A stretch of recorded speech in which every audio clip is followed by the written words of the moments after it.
हॉली would की अदाकारा Julia Roberts बुढ़ापे को शान से गुजारने के मुताल्लिक कहती हैं, मैं वक़ार, मिज़ाह और सुकून के साथ उम्र गुजार रही हूँ।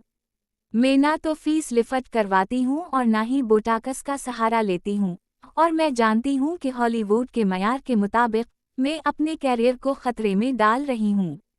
अगर लोग मुझे महज इसलिए किसी किरदार के काबिल नहीं समझते कि मैं बूढ़ी दिखती हूँ, तो मैं खुद अपना प्रोजेक्ट प्रोड्यूस कर लूँगी और जिसे चाहूँगी मुंतखब कर लूँगी।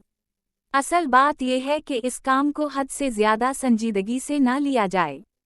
मैं कई ऐसी माँओं को जानती हूँ जो गुज़र बसर के लिए जिद्दोजहद करती हैं। यही औरतों के असल मसाइल हैं। मैं इन औरतों की दिल से कदर करती हूँ जो मुश्किलात के बावजूद मजबूत और खूबसूरत रहती हैं। सच कहूँ तो मेरे खौफ कुछ और हैं। मुझे अपने बच्चों की फिक्र रहती है कि मैं इन्हें उन लोगों से ना बचा सकूं जो उनका नाजायज़ फ़ायदा उठा सकते हैं। मेरे लिए सबसे अहम बात यही है कि मैं खुद ठीक रहूं और अपने ख़ानदान की भलाई को यकीनी बना सकूं। ना कि मैं हर वक्त खूबसूरत लगने की कोशिश में रहूं। मैं खुशकिस्मत हूं और जो कुछ मेरे पास है इसकी कदर करती हूं। मैं हर दिन अपने शौहर और बच्चों का शुक्र अदा करती हूं।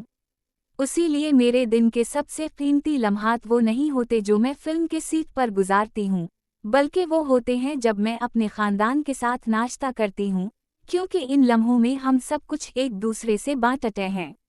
ये एक जादुई लम्हा होता है। क्या ये ज़रूरी है कि इंसान हमेशा हर हाल उम्र के हर दौर में खूबसूरत लगे? अगर आप लोगों को मेरी वीडियो पसंद आई है तो वीडियो को लाइक कीजिए और चैनल को सब्सक्राइब कीजिए।